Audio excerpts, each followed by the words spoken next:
sinabi, nakalimutan ko yun.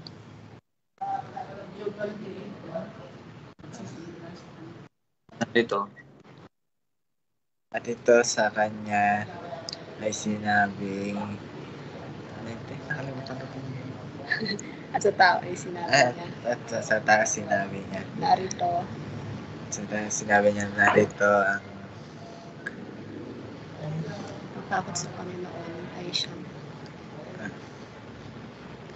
ang sinabi niya, narito ang takot sa Panginoon ay siyang karunungan. At ang paghiwalay. Hiwalay sa kasamaan ay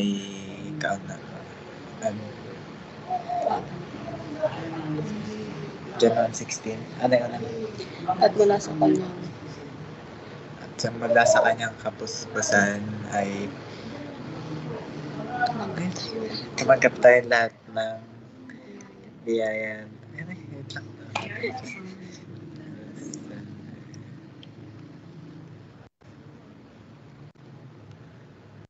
Sinundan pa ng biyaya.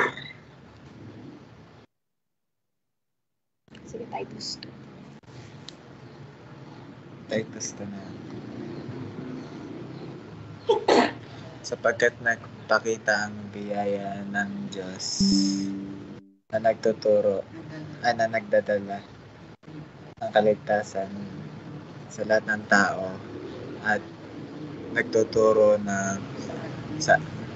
sa atin matapos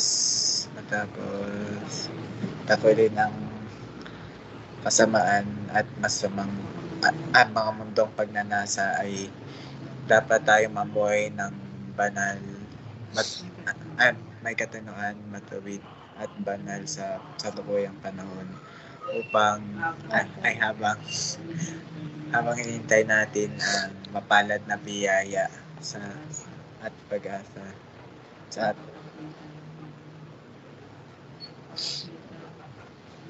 nagpapakita ng kalwalhatian ng ating tagapagligtas ng ating Panginoong Diyos at tagapagligtas na si Jesu Cristo.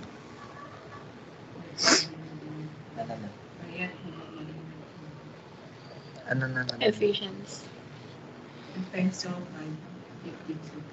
Kaya't mag-ingat kayo sa inyong paglalakad, hindi tulad ng mga mangmang kundi ng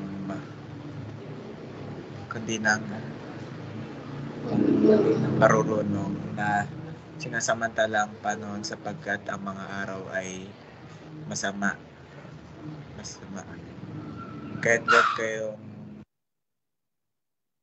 Kaya wag kayong maging mga mangmang kundi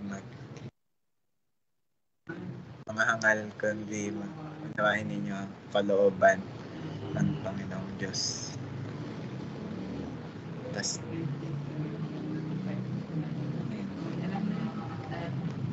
Ito. Ano yun? Isang nabablank ba kayo? Nabablank ko ako dito. Dahil dito. Dahil dito gawin ninyo ang lahat na inyong makakaya na tustusan ng inyong pananampalataya at ng kabutihan ng kaalaman ng pagpipigil ng pagtitiis ng pagiging makadiyos at ang pagiging makadiyos na pagmamahal sa kapatid ng pag-ibig at sapagkat kung mga bagay na ito ay nasa inyo at dumarami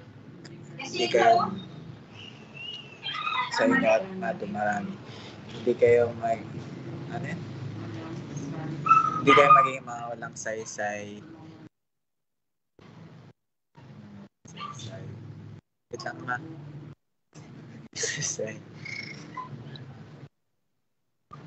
O walang bunga. sa pagkakilala sa ating Panginoong Jesucristo. At sapagkat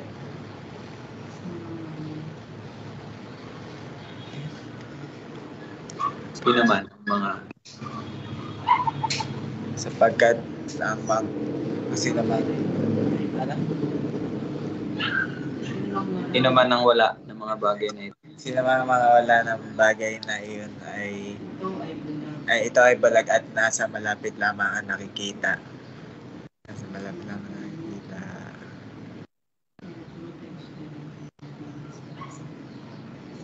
At nakalimutan. At nakalimutan na siya ay nilinis ng mula sa kanyang mga dating mga kasalanan. Dating mga kasalanan. Yan, yun na yun. Ay, ano ba yan? Okay, next.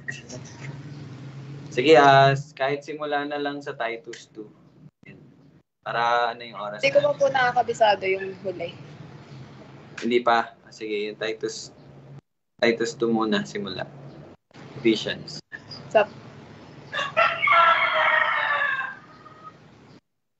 Sapagkat nagpakita ang biyaya ng Diyos na nagbibigay ng kaligtasan sa lahat ng tao na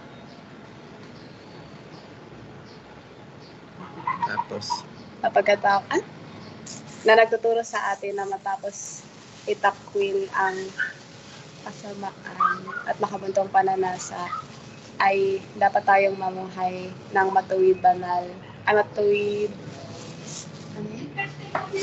dapat tayong mamuhay ng may katinoan, matuwid at banal sa kasalukuyang panahon habang hinihintay natin ang mapalad na pag-asa at pagpapakita ng kaluwalhatian ng ating Diyos at tagapagligtas na si Jesucristo.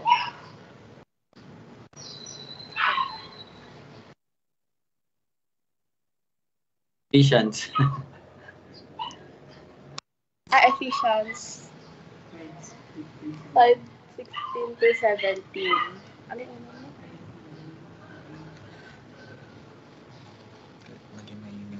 Kaya't maging ingat kayo sa inyong paglakad, hindi gaya ng mga mangmang, kundi ng marurunong na sinasamantala ang panahon sapagkat ang mga araw ay masama. Kaya't huwag kayong maging mga hangal, kundi unawain ninyo kung ano ang kalooban ng Panginoon.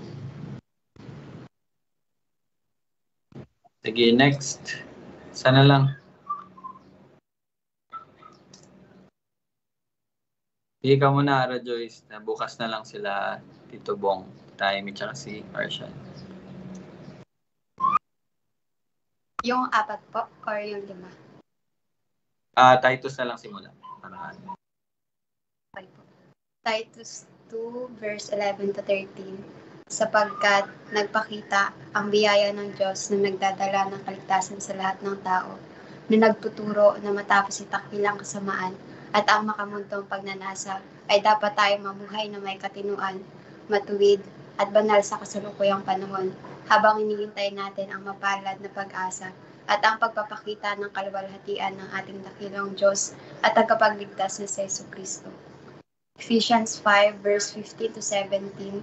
Kaya't maging maingat kayo sa inyong paglakad, hindi gaya ng mga mangmang, kundi ng marurunong na sinasamantala ang panahon sapagkat ang mga araw ay masasama.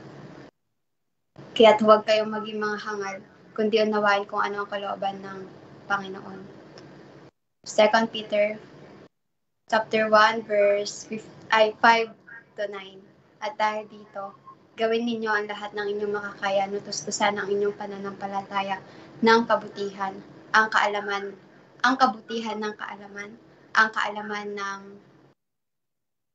pagpipigil, ang pagpipigil ng pagtitiis, ang pagtitiis ng pagmamahal, ay ang pagtitiis ng pagiging makadiyos, at ang pagiging makadiyos ng pagmamahal sa kapatid, at ang pagmamahal sa kapatid ng pag-ibig, sapagkat kung ang mga bagay na ito ay nasa inyo at dumarami, hindi kayo magiging mga hangal, ay hindi kayo magiging mga walang saysay o mga walang bunga sa pagkakilala sa ating Panginoong Hesukristo.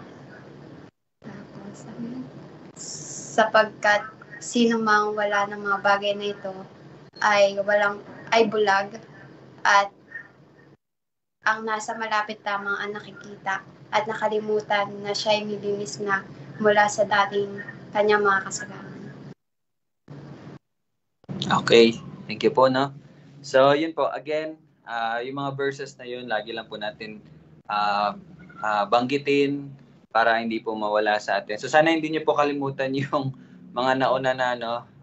Meron na po tayong 15 verses in total na minimemorize. So, sana po banggitin nyo lang po yun lagi. So, sa ating pagsisimula, actually, bago tayo magsimula, meron lang ulit akong video na i-share sa inyo. Short lang siya, very short lang. Pero maganda siya na pakinggan para magkaroon din ako ng paalala sa bawat isa. Sinend ko na to sa GC natin. Pero maganda lang din na i-repeat, no? Para sa pagpapaalala po.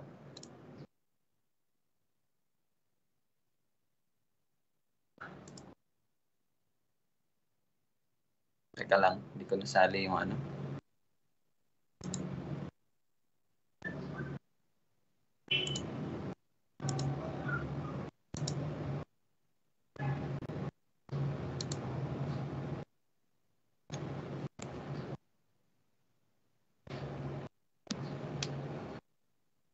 The spiritually lazy person says they can't read their Bible in the morning because they're not a morning person. So they say they'll read it at night, but at night they're too tired, so they want to relax. But in order to relax, they stay up late watching shows or something of the sort, which perpetuates their inability to wake up early and spend time in God's Word.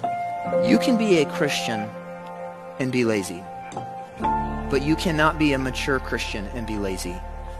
Because godliness and laziness are antonyms. They are complete opposites. Being a disciple of Jesus Christ, by very definition, means to be a learner, a student, which necessitates hard work. This takes work. Picking up the armor of God, fighting temptation, evangelizing the lost, employing your spiritual gift, making no provision for the flesh, all necessitates that we fight off spiritual laziness.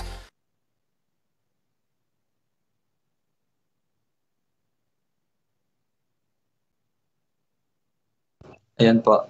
So, sino po makaka-relate, no? Kung meron po nakaka-relate, you need to repent. Kung hindi ka na nakaka-relate, pagpatuloy mo lang po. So, ano po ba yung sinabi doon sa video? So, lazy Christians. Sabi daw nung iba, hindi daw sila makapag-aral ng salita sa umaga kasi morning person. Hindi sila morning person. Kumbaga, late talaga daw sila nagigising. Pero pagising nila, okay, gagawin nila yung mga kailangan nilang gawin. Then pagdating ng gabi, sa halip na mag-aral ng salita, so magbababad sila sa cellphone, or manonood, or chat, or scroll. Yon, hanggang sa umabot ng alas 2, alas 3 ng umaga. Kaya hindi sila makagising ng maaga. So, yun yung mga reasons lang po talaga ng mga tao. So yun, kung ganun po kung meron pong dito na ganun po yung lifestyle, yan po ay hindi tama. Yan po ay hindi makakatulong sa inyo. Kaya nga sabi niya din kanina, kung pwede ka maging Christian and be lazy, okay, you are safe, pero lazy ka sa pag-aaral, sa pagsunod sa Panginoon, pero hindi ka magiging mature Christian kung ikaw ay tamad. Kung ganun yung mga ginagawa mo. So, sabi niya nga din doon sa video, being a disciple is a learner. Kumbaga, kailangan talaga siya ng effort. Kailangan po talaga siya ng pagdidisiplina. And so, kailangan, di ba, sabi niya nga, kailangan labanan ng kasalanan, kailangan wag kayong magbigay ng pintuan o ng bintana or opening, kumbaga, para po sa laman or para sa temptation or para sa kasinungalingan ng kalaban. So, do not be a lazy Christian. Kasi kung magpapatuloy kayo sa pagiging lazy Christian, hindi tayo mag-grow spiritually. There will be no spiritual growth. Ganun at ganun pa rin ang magiging lifestyle natin. And gaya nga po ng 2 Peter 1:5-9, kung ang mga bagay na iyon ay hindi nakikita sa atin, tayo ay bulag. No? At 'di ba sabi doon, ang mga nasa malapit lamang nakikita. Ano bang ibig sabihin nun? Ano ibig sabihin ng mga nasa malapit lang nakikita? Ibig sabihin, yung point of view natin, yung mind natin is nakatuon pa rin sa mundo. Mga makamundong bagay. Kasi ito yung nakikita natin sa malapit yung mundo. Pero ang ibig sabihin na nakikita mo yung malayo, ibig sabihin doon nakikita mo yung eternity. Nakikita mo yun yung pag-asa. Nakikita mo doon yung ano yung hinihintay mo, and that is eternity with the Lord. You see? Kung tayo nakatingin at nakafocus lamang sa mga bagay dito sa mundo, we will never grow. Kaya nga sabi doon, nakalimutan niya na siya ay nilinisan na mula sa kanyang dating mga kasalanan. 'Di ba? So hindi po 'yun dapat, no? And kanina, habang kumakain na kami ng breakfast, nakita ko yung pusa nila Yana. Parang parang inaano ko ng kamay, yung parang yung ganun-ganun. Then lumapit siya, hindi na siya gaya ng dati na makulit, hindi na siya gaya ng dati na nangangalmot bigla. And then I realized, ang galing ng creation ni Lord, yung binigyan niya ng buhay, yung pusa, nagmamature din, nag-grow din. Kumbaga hindi na siya makulit ngayon. Kumbaga, nag-iba talaga yung action niya. Ano? So bakit ko po yung sinasabi sa inyo? Kasi tunay po yung pag-grow. Tunay po yung pagmamature sa isang buhay. That cat, buhay po siya, kaya nagmamature siya, nag-grow siya, nag-iiba yung, nag-change yung kilos niya. And mind you mga kapatid, ganun din po ang isang tunay na Kristiyano. Ganun din po ang buhay na Kristiyano. Ganun din po ang binuhay ng Panginoon. Yang binuhay ng Panginoon, hindi mo mapipigilan yung pag-grow mo, yung pag-mature mo. Bakit? Kasi nga, sino po ang may akda ng ating pananampalataya? Sino ang nagbigay ng ating pananampalataya? Sino yung finisher ng ating pananampalataya? Sino yung nagsabi na kung ano ang sinimulan ko ay tatapusin ko sa buhay ng isang binuhay niya? It is God. And God is faithful. Siya po ay tapat. Lahat ng kanyang sinasabi, you know what, kung babasahin niyo po ang Biblia, especially sa Old Testament, lahat ng sinabi niya na isa katuparan po yun. And marami pang bagay na maisa sa katuparan sa pagdating ng panahon. So, in the same way, kung paano niya po sinabi mula sa kanyang bibig na ang kanyang mga binuhay ay mayroong bagong puso, may bagong buhay, sila ay susunod sa kanya, sila ay iibig sa kanya, siya ay magiging Diyos nila at sila ay magiging kanya. Ganon din po ang mangyayari. It's inevitable. Ibig sabihin, a person na binuhay will really grow. No? So, tingnan nyo po yung pusa. Tingnan nyo po yung mga bagay-bagay na may buhay sa paligid nyo. Merong maturity. Okay? Merong maturity. Nakikinig po kayo?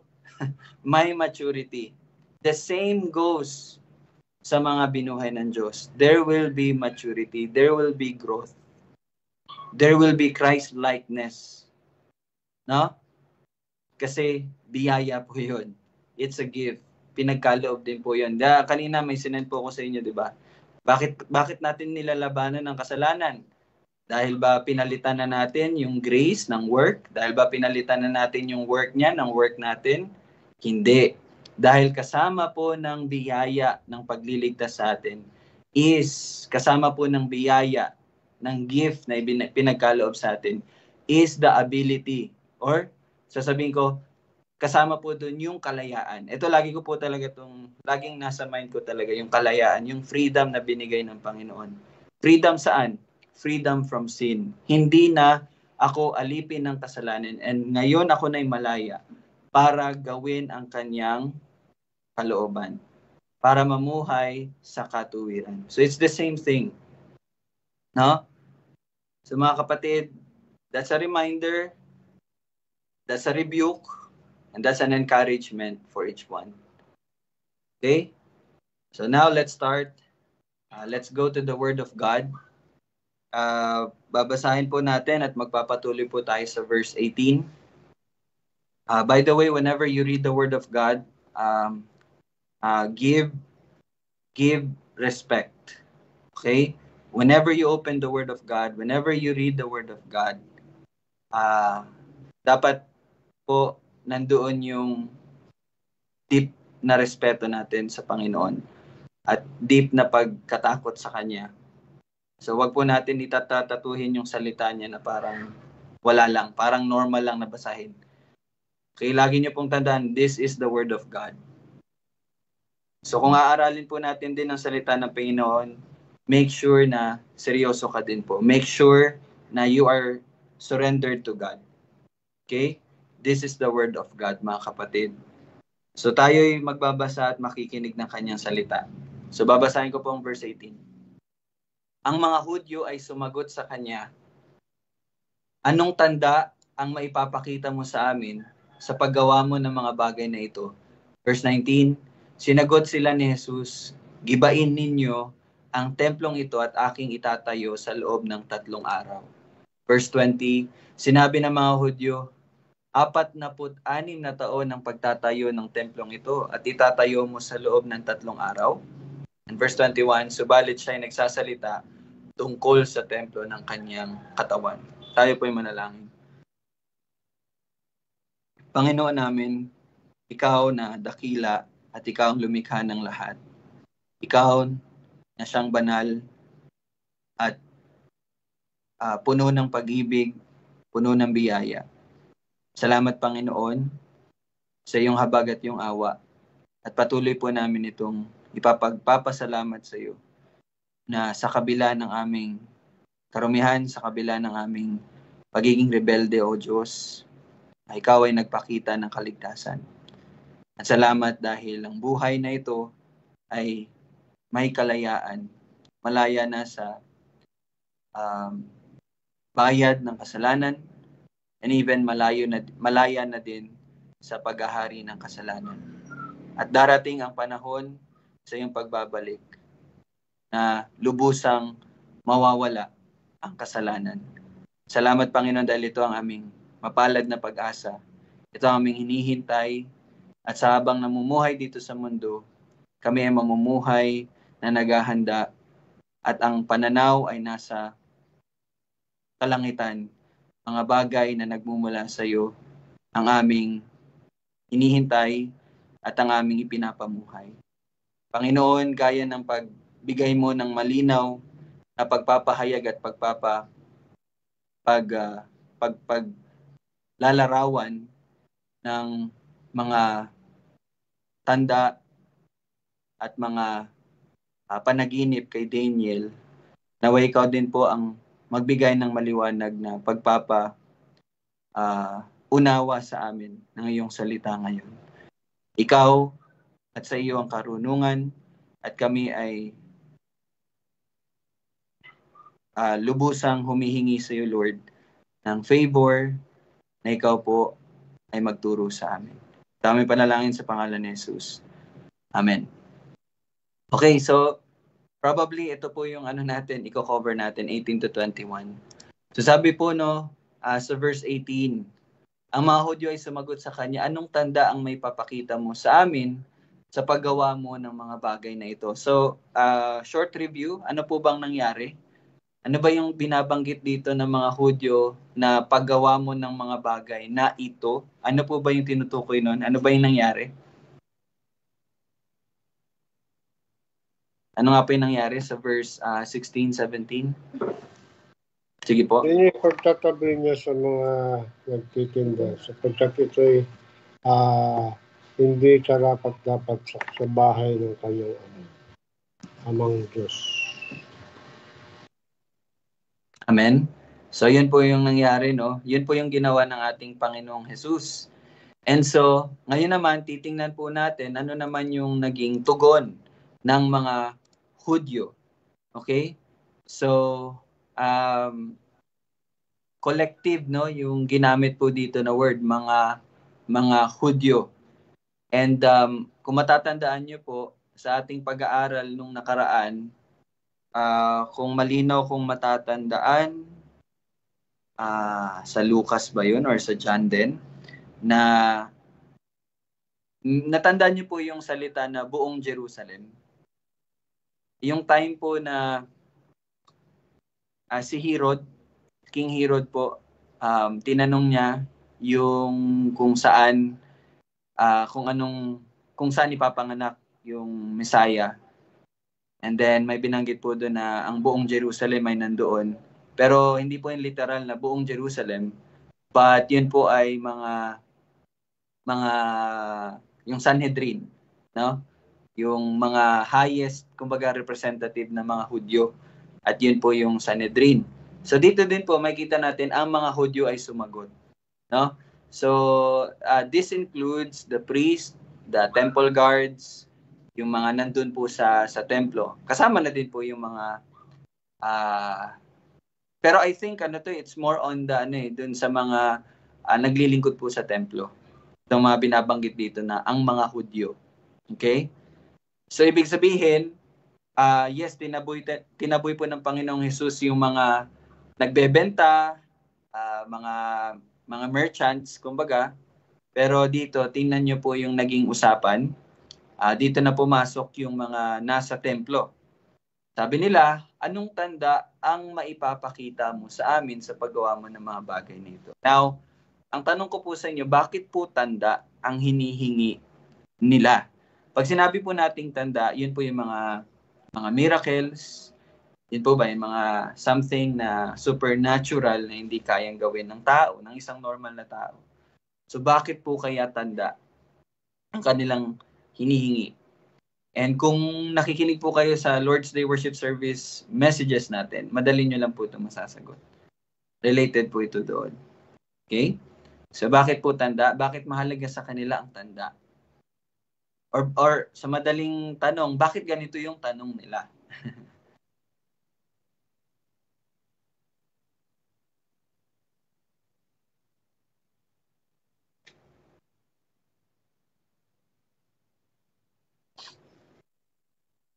Bigyan ko po kayo ng clue, gaya ng tinanong po ng Sanhedrin, no, kay Pedro, nung pinagaling po nila yung lalaki na, ano ba sa Tagalog, nakalimutan ko yung term, lumpo, no, for more than 40 years.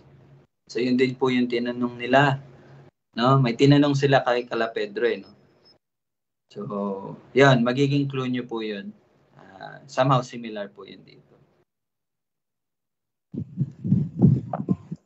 Himala po, lagi po silang nakaano po sa himala. Nakaano po? Doon po kasi na ano nila sa yung pagpapakita po ng himala. Pagka may naipakita na po na himala, yun na po yung paniniwala nila. Okay. So kumbaga, meron pong something sa himala na kung saan masasabi nila na okay, paniwalaan natin itong taong to kasi nakagawa siya ng himala. Okay, so malapit na po, no? Malapit na po makuha yung sagot. Ayan, dagdagan nyo na lang po yung kay Tita Susan. Mas maging specific na lang po.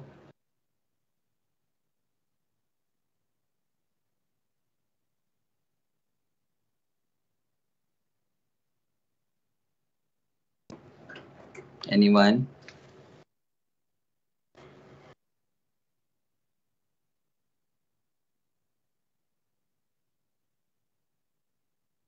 Kasi po ang tanda ay ang ang cute. Mga tanda po ay mga patunay na ano? patunay na siya ang ang Diyos, ang anak ng Diyos. Okay. Yes. All right. So actually po hindi na po bago sa mga Hudyo ang pag-authenticate. Ano ba Tagalog ng authenticate? Ano ba sa Tagalog ng authenticate? I-test kung tunay ba. Okay? Sa mga Hudyo po kasi, para po masabi nila na ikaw ay lingkod na nagmula sa Panginoon, dapat isa sa mga bagay na ginagawa nun is nagpapakita po ng mga tanda or himala. Okay? Tandaan niyo po yun, even from Moses, di ba? Si Moises, nagpakita po siya ng mga tanda upang ipahayag talaga sa mga Hudyo na siya ay lingkod ng Diyos. So, ganun din po yung nangyayari dito sa verse 18. Kaya ganun yung tanong nila. Anong tanda ang may papakita mo sa amin? Ibig sabihin, paano mo mapapatunayan na meron kang otoridad na gawin itong mga bagay na ginawa mo? Okay? Parang kaya ko po binanggit yung nangyari po kala Pedro, 'di ba, nung tinanong ng Sanhedrin kay Pedro at Juan, sabi nila, kaninong pangalan mo ito ginawa, no? Kumbaga sino ang nagpadala sa iyo? From what authority or from whose authority ka nanggaling? So ganun din po nangyayari dito sa verse 18. Anong tanda ang may papakita mo sa amin na meron kang karapatan na gawin ito? Sino nagbigay sa iyo ng otoridad na gawin mo itong mga bagay nito? So ganun po ang nangyayari sa verse 18. Okay? Now, kanina, may share sa akin si Jamie, and then sabi niya, ayun lang din sa nabasa niya, gusto mo ikaw na magsabi? Sige, ikaw na lang. Kasi ikaw yung mas nakabasa nung article na yun. Expound ko na lang. Yung sa deity ni Christ. Kasi diba po, before nangyari to, yung pinaalis ni Jesus Christ, yung mga money changers, yung mga nagbebenta ng mga hayop doon. Kumbaga, di ba kumuha lang siya ng cord, tapos pinalupot niya lang. Pero makikita natin dito na sabi niya, alisin ninyo rito ang mga bagay na ito, huwag ninyong gawing bahay pamilihan ang bahay ng aking ama. Tapos yung pagkataob niya, pag itinaob ang kanilang mga mesa, dito,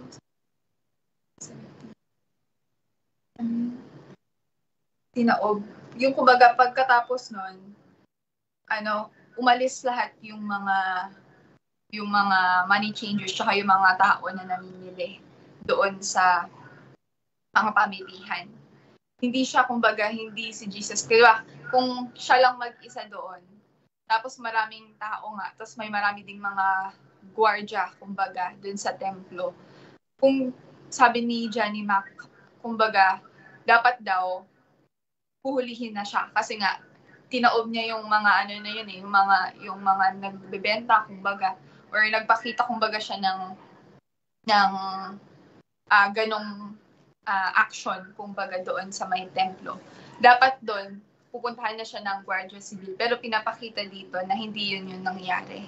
Kasi nga, yung another doon na hindi niya pa oras na siya ay, kumbaga, ikulong at hindi pa yun yung, kumbaga, oras niya. At mapapakita dito na yung deity din ni Christ na meron talaga siyang authority sa atin. Okay. So yun po kasi daw, imagine niyo po, siguro kasi yung napipicture out natin usually, yung napapanood lang din natin sa pagsasadula nito, no, na parang ilan lang yung tinaob ng Panginoon, no? 'Di ba, sa mga movie na mapapanood po natin. Pero actually, yun nga po, ayon lang din po sa verse na binasa natin. Sabi diyan, okay, wait lang sa verse 15, sabi diyan sa verse 15, itinaboy niya silang lahat papalabas. Imagine. And malaki po yung area na yon. Hindi ko lang po na search yung gaano kalaki, pero alam ko na malaki yun. Kasi parang may nabasa din po ako na yung area daw na yun, dapat pala yun, yung pinagtitindahan po nila, dapat pala yun sa mga babae or sa mga hentil. Kasi pwede po kasing mag-worship yung mga hentil. Kumbaga, yun nga, siguro yung mga gustong mag-convert sa Judaism. May area po kasi sila doon sa whole na temple. Okay? Ngayon, hindi na daw sila makapunta doon kasi nga, doon na po nilagay yung mga paninda. Ginawang night market yung area na yon. Parang ganun po ang nangyari. And imagine, itinaboy niya silang lahat papalabas sa templo. And then, tingnan niyo po, kasama ang mga tupa at mga baka. Ibig sabihin, hindi lang tao yung umalis. Kasi 'di ba kung atin pong i-imagine in our present time, punta po kayo diyan sa market, patabuyin niyo sila, 'di ba hindi nila dadalhin yung mga paninda nila. At saka siguro sasabihin kanila, "Oh, sino 'to nanggugulo? May topak siguro tong taong 'to, no? May 'di ba? Yun lang pagtatawanan pa." You see? 'Di ba? 'Di ba? Imagine kasi sino ba naman yung tao na yon na biglang maganon. And then yun nga, magandang illustration lang din yung sinali ni Juan, yung information na gumawa ng parang ang Panginoong Hesus gamit lang yung ano ba yung verse na to? Wait lang. Natagpuan nagtinda. Na anong verse yun, Bal?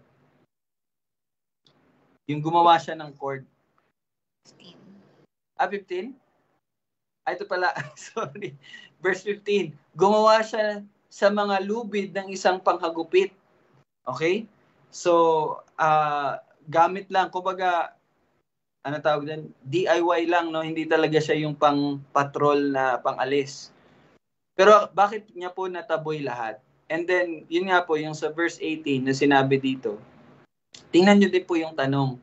Anong tandang may papakita mo sa amin? At gaya nga po na sabi ko kanina, ang pagtatanong po ng tanda, isang hibig kaulagan po nun, is kaninong authority? Ano yung otoridad na meron ka? Bakit mo ito ginagawa? So, ibig sabihin, makita nyo dito, sa tanong nila, nakita nila yung authority na meron ang Panginoong Hesus. Kaya ngayon ang tinanong nila eh. 'Di ba? And then yun nga po, no, madali lang sana eh, nahulihin. Kahit siguro mga limang table pa lang ang ng Panginoong Hesus, pwede na siya agad hulihin ng mga temple guards eh.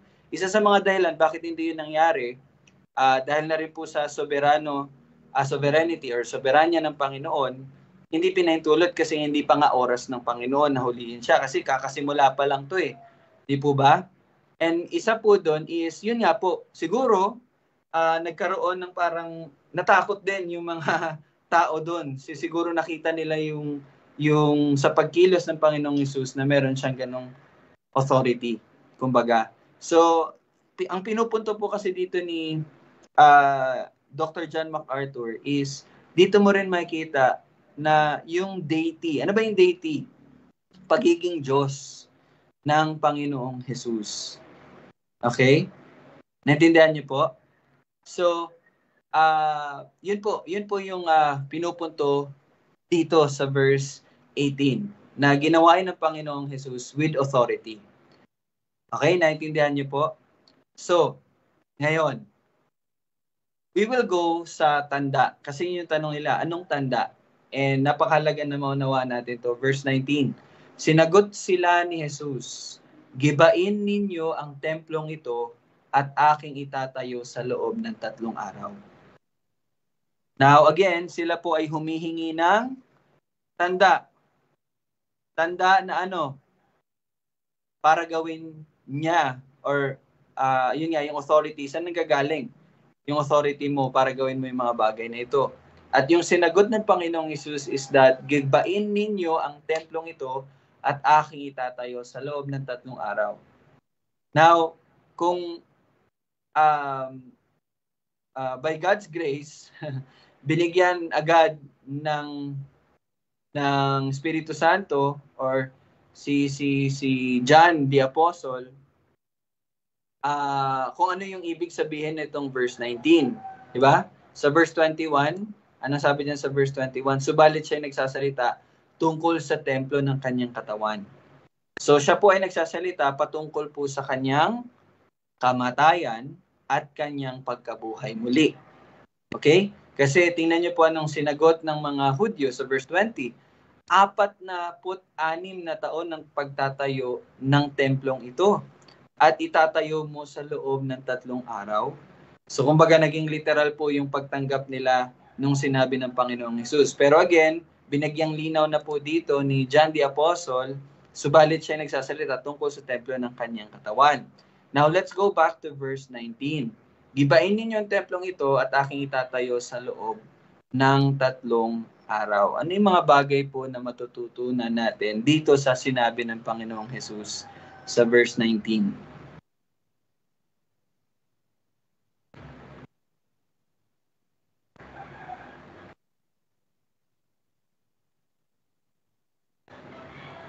Or ano po yung pwede nating ma-observe dito sa verse 19?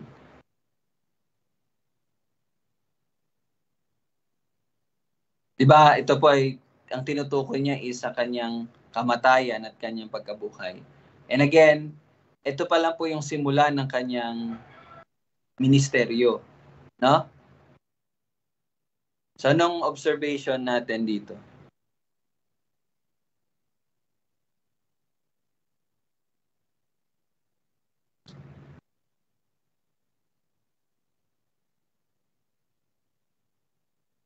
Isa is ang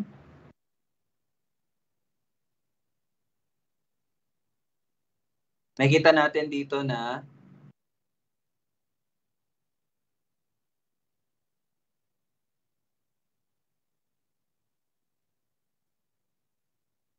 alam ng Panginoong Hesus yung ginagawa niya. Alam niya yung purpose niya.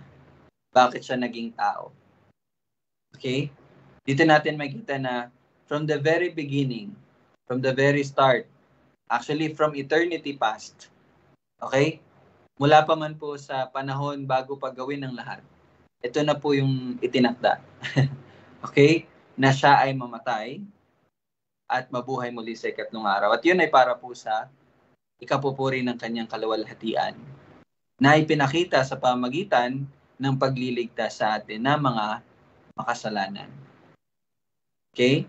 Yun po yung tanda na meron siyang authority para gawin iyon. Na ano? Siya ang Mesiya.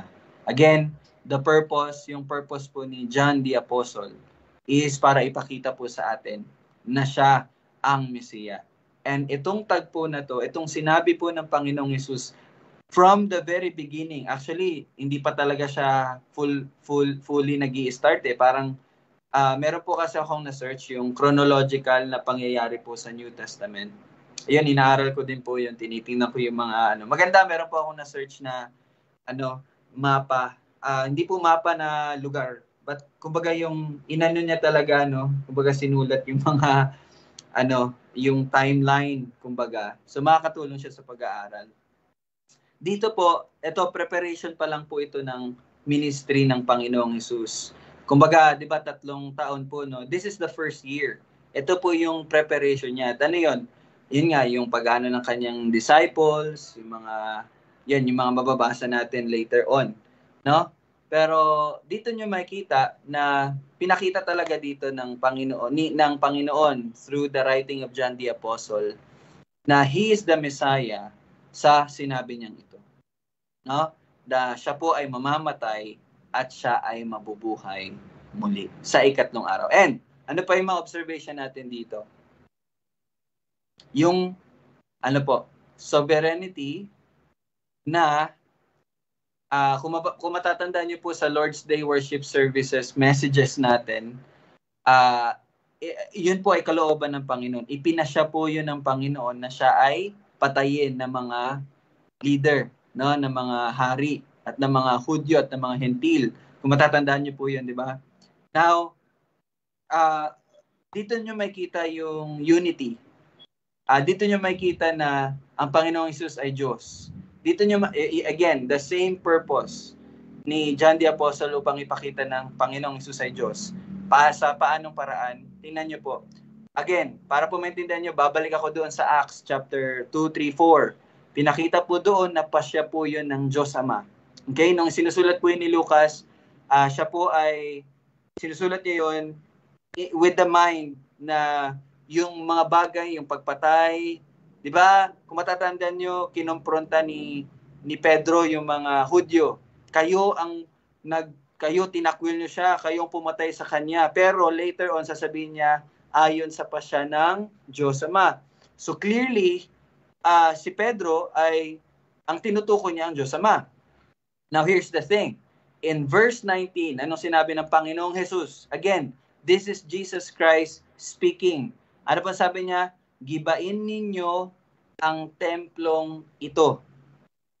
Gibain ninyo ang templong ito. So dito nyo makikita yung pagpapasya na siya'y papatayin nila.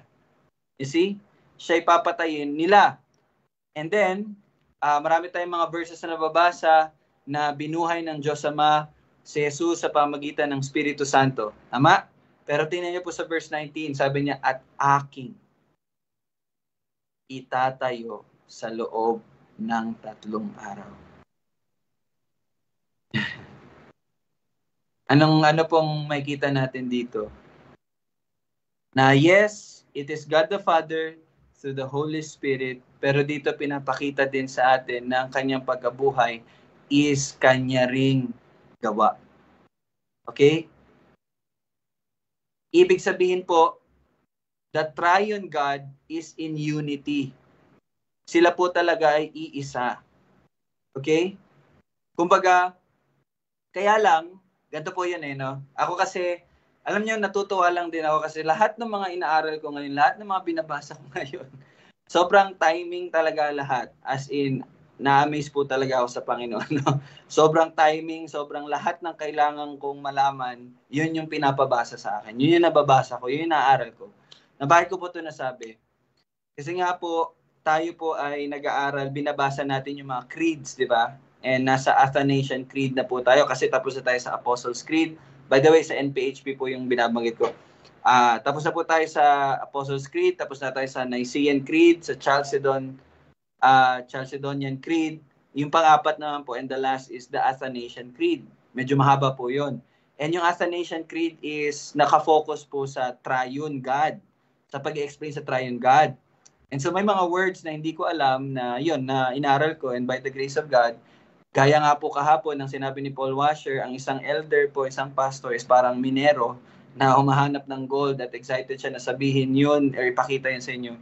The same thing po sa akin. I'm so excited na ituro po yun sa inyo, i-share po yun sa inyo. But anyway, yun nga po, doon po sa triune God, iisa po talaga sila, and kung ano yung pasya ng isang persona, ganun din po ang pasya ng dalawa. Hindi po sila nagkakasalungat, and hindi din po sila yung sumusunod na lang dahil ipinasya ng isa. Hindi. Ibig sabihin, iisa po sila ng pasya kasi they are one. Naintindihan niyo po? Kasi they are one. Kasi iba yung ano kasi, iba kasi yung ganito na, okay, yung unang persona, ito yung gusto niya. And then yung pangalawa at tatlong persona, sige, isipin namin kung papayag kami. Sige, payag na kami. Hindi po ganon. Okay? But kung ano po yung kalooban ng isa, ganon din po ang kalooban nung dalawa. Because they are one. Okay? Now, ito po yung kakaiba. Kasi tayo ay tao. Tayo po ay limited. Okay? We are finite. We are limited. Ibig sabihin po. So, mahirap po talaga sa atin na intindihin yung bagay na yun. Okay? At yung sa pamamaraan po ng salita ng Panginoon, sa pamamaraan ng pagpapaliwanag noon sa atin, ginagamit lang po talaga yung mga words na kung saan maiintindihan natin. Gaya ng ang Panginoong Hesus ay bugtong na anak. You see? Anak. Diba? Gumagamit bugtong na anak. Okay? Now, in human mind, madaling maintindihan natin yun. Ano ibig sabihin ng bugtong na anak? Ibig sabihin nagmula sa kanya. Diba? Naintindihan niyo po? Pero, hindi ibig sabihin na nilikha ang Panginoong Hesus. Okay? So, ang gusto ko pong sabihin, pero i-explain ko po yan sa NPHP, ang gusto ko lang pong ipakita po sa inyo is that it is the will even ng Diyos anak. Okay? Na siya ay mamatay sa kamay nila ng mga Hudyo na ito. And siya din po ang bumuhay. No? Sabi niya, aking itatayo sa loob ng 3 araw. Hindi niya naman sinabi na at yung Espiritu Santo ang tatayo nito, di ba? At anong sinabi niya? Aking itatayo. Clearly, sinasabi niya na siya. Okay? Naintindihan niyo po yun? Pero may mga verse tayong mababasa na ang Diyos Ama ang siyang bumuhay sa anak sa pamagitan ng Espiritu Santo. Again, para lang po yun may pakita sa atin yung relationship na meron yung triune God. Okay? So, yun, medyo mahirap po talaga din i-explain na, pero I hope na ipapaliwanag yun sa atin. Naintindihan niyo na po? Okay? This is napakahalaga nitong sinabi ng Panginoong Hesus. Why? Again and again, sinulat ito ni John the Apostle upang ipakita sa atin that Jesus is God. Okay? Jesus is God. Hindi siya dependent sa kapangyarihan ng Ama at ng Espiritu Santo. Although sa Acts, sinasabi ko po na hindi magagawa ng Panginoong Hesus yung mga ginawa niya kung hindi dahil sa pamagitan ng kapangyarihan ng Espiritu Santo. At hindi niya gagawin yung mga bagay na yon kung hindi dahil sa kalooban ng Diyos Ama. Bakit po ganon ang nangyayari? Kasi nga, ipinapakita sa atin yung relationship. Yun po ang nangyayari kapag doon na siya. And then, pinapakita po doon yung pagiging tao ng ating Panginoong Hesus. Kumbaga, yun ay ginawa niya bilang tao. Kasi bakit nga po? Kasi nga, ang nililigtas niya yung mga tao. You see? Pero hindi po ibig sabihin na hindi siya Diyos. Okay? And kung mababasa po natin, meron din tayong mababasa na may papakita na siya ay Diyos. Gaya nito. Diba? Nakita nila yung authority. Yun ay isa sa pagpapakita na si Jesus ay Diyos. At isa pa po sa mga bagay is yung sinabi niya nga, aking itatayo sa loob ng 3 araw. Ibig sabihin, siya rin po ang bumuhay sa kanya. Okay? Very clear. Itatayo. Aking itatayo. Bakit? Kasi nga, God the Father, God the Son, and God the Holy Spirit are one. Ang bumuhay sa kanya ay ang Diyos. Okay? So, okay lang po kayo dyan? May tanong po ba? Sige, tanong niyo po. Okay?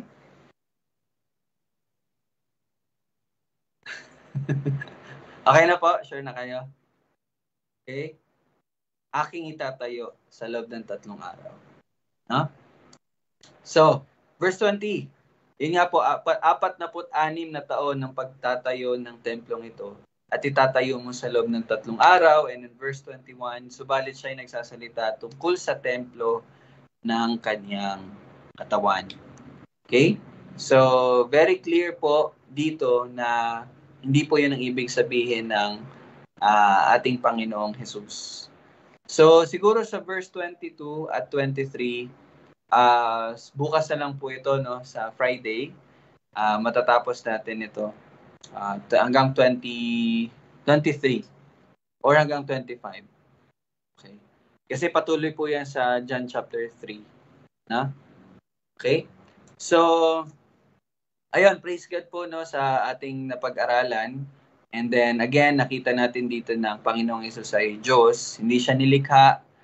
Kung ano man po yung ipinasya from eternity past, siya po ay kasama doon. Yun po ay pa siya niya, yun po ay pa siya nila, the triune God. Okay? So, may katanungan pa po ba kayo about sa Trinity? Okay naman. Kaya excited po ako na mag-usap-usap tayo sa NPHP, lalo na sa June 8 kasi doon mas may explain yung Holy Spirit eh. So maganda po talaga. Okay, so kumusta po yung mga Bible reading natin? Nakakasunod pa po ba kayo sa Bible reading? Nagpapatuloy po ba kayo sa Bible reading? Okay. Sure kayo? Magbasa lang po kayo, no? Magbasa lang kayo na magbasa. Okay? Tapos, ano pa po ba? Ayun po, sa linggo po, magla-lunch together po tayo. And then, plano ko po na sila Tita Susan at sila Nanay Pearly, kahit mag-contribute na lang po sila ng tig-1,000. Tapos, hindi po, joke lang. tig-100 lang po. And then, kami na lang po ang magdadagdag. So, parang inisip ko, yung tig-100 nila is for the rice. Then, kami na lang sa ulam. Para uniform, hindi na po ano. Para hindi na rin sila magano. Pero, syempre, hingi din kami ng tulong sa pag-prepare. So, pero yun, nag-isip lang kami ng sampling. Simpleng ulam lang naman. Siguro, 10,